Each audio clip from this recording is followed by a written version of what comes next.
focus is put on who is doing what and what you can get from the other person, that it takes away from the sincerity of truly getting to know someone. And that sucks. That's so ghetto.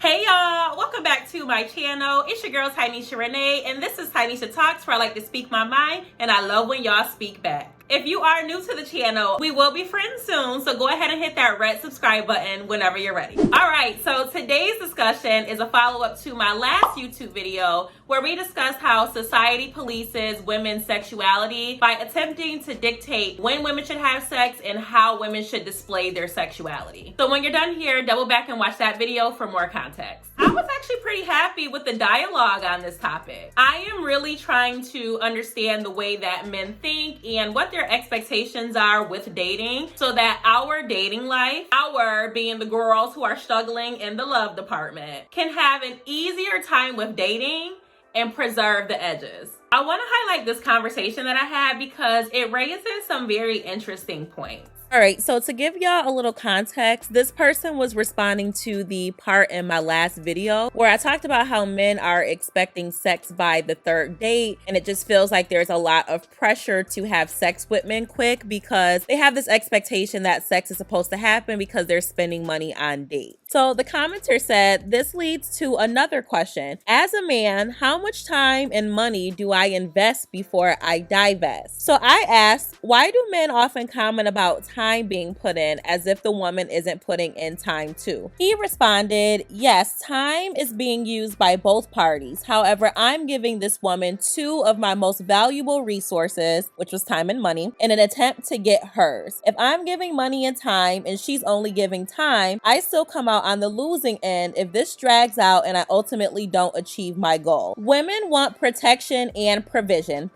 meaning money. Men finesse women for sex. Conversely, women take advantage of men for their provisions. I know what I said sounds transactional, but I'm funding the process to get to know you. Dates cost $200 or more. Most men expect sex in the first 3 dates. Can you not see why? 3 dates can cost a man $600 to $1,000. So men are expected to show our provisions, but women don't have to show their assets. If that's the case, let's go Dutch and we can move at whatever speed you want to. Now, I have had similar discussions multiple times, and every time that the 3-date rule or making a man wait for sex comes up in conversation, men always mention money as a reason why they shouldn't have to wait for sex. Now, fellas, I get you, okay? I am stingy with my coins too.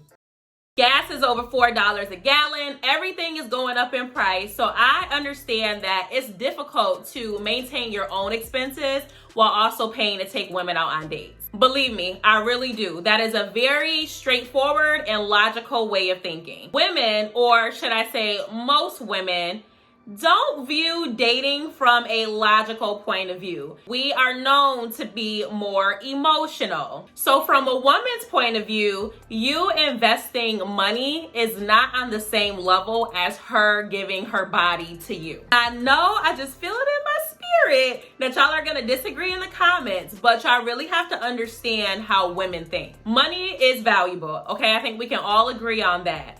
But at the end of the day, you can make your money back. Money goes out and then it comes back in. But for many, if not most women, the emotion that comes along with being sexually intimate with someone is a lot more layered. Let's say you take a woman on a few dates, and on date number 3, she finally decides to let you have sex with her. Woo! Hallelujah. Now, up until that point, let's say you spend about $600 on dates.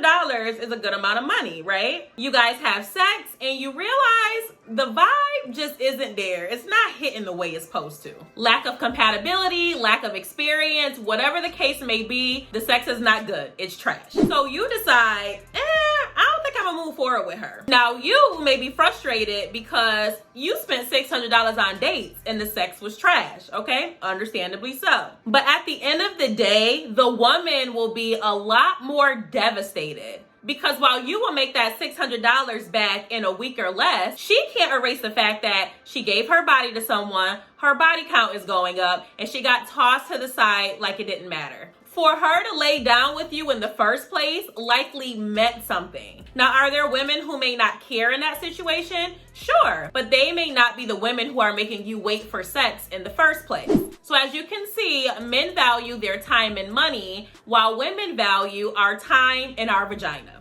So what is the middle ground? I actually think that there are a few solutions to this. The first one, woo! He mentioned going Dutch on dates if sex doesn't happen. And this is something that men say a lot. Again, from a logical standpoint, that makes sense. Going Dutch removes pressure from the woman to have sex because the man feels entitled to it, and it also saves the man's pocket. But from a woman's standpoint, oftentimes, that's a hell no. I'm actually curious to know how that would work logistically. So let's say y'all both go Dutch for a while and then y'all finally have sex. Woo! Hallelujah. Would the man then pay for 100% of the dates? And is that really realistic? What would be the incentive at that point if he already got the goodies without having to pay for dates? Men, this is not a rhetorical question. Please answer in the comments right now. Tell us if you would cover 100% of the dates once sex has already happened if you previously were going Dutch on all of your dates. Another possible solution, which I know women are gonna come at my neck about, is to go on affordable, because I hate the word cheap, or free dates. I know that every woman does not think like me, but I really appreciate creative dates that show you put in thought and listen to my interests. I'm about to put y'all on game real quick, okay? I love hiking and I love being in nature. So if you take the time out to research a dope spot for us and set up a picnic, you could bring some fruit, little sandwiches, sushi, because your girl loves sushi, all things that are relatively inexpensive. It would be way more meaningful to me than going out to dinner. Why? Because I'd appreciate you making note of my interests and listening to the type of foods I like. It shows that you're actually paying attention to me. Now, the material girls, they probably won't be with none of that, okay? In my video where I discussed affordable dates, women got very peeved and felt that I wanted them to lower their standards by accepting cheap dates, which wasn't the case at all. But they did have a valid point. And that point was that if you accept cheap or free dates in the beginning, it sets the tone for the rest of the relationship. The man will continue to give cheap dates because that's what she settled for. And I don't know if that's true or not, so men, please let us know in the comments. If a woman accepts a free or a low-cost date, would you later take her on expensive dates as the vibe got stronger between y'all? And be honest, okay? The people need answers. All right, so my last solution is something that I think will benefit both men and women. And that is to do a better job with vetting before going out on dates. This would especially help the men who are concerned about being used for a free meal. I'm gonna keep it 100 with y'all, okay? There have definitely been times in my past where I only accepted a date because I was bored or I wanted to get dressed up and have a free meal. I told y'all I keep it real, raw, and transparent.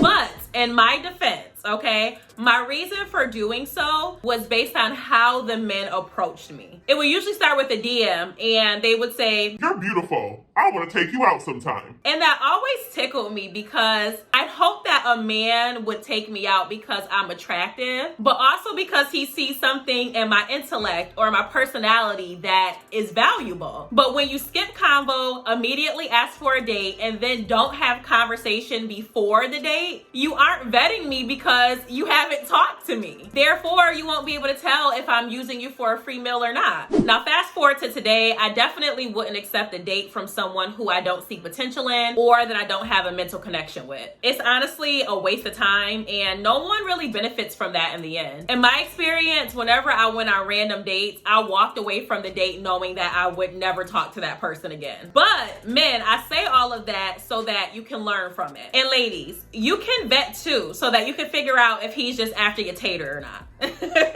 Okay? Honestly though, these discussions have taught me that dating is way too transactional nowadays, and that's very concerning. So much focus is put on who is doing what and what you can get from the other person that it takes away from the sincerity of truly getting to know someone. And that sucks. That's so ghetto. For me, in the beginning phases, as long as I can see that thought was put into the date, I'm appreciative, but Hey, that's just me. All right, y'all. I know that we covered a lot today, so please let me know your thoughts on whatever resonated with you. But all in all, the big overarching question is, should dates be split 50-50 if the woman decides that she wants to pay sex?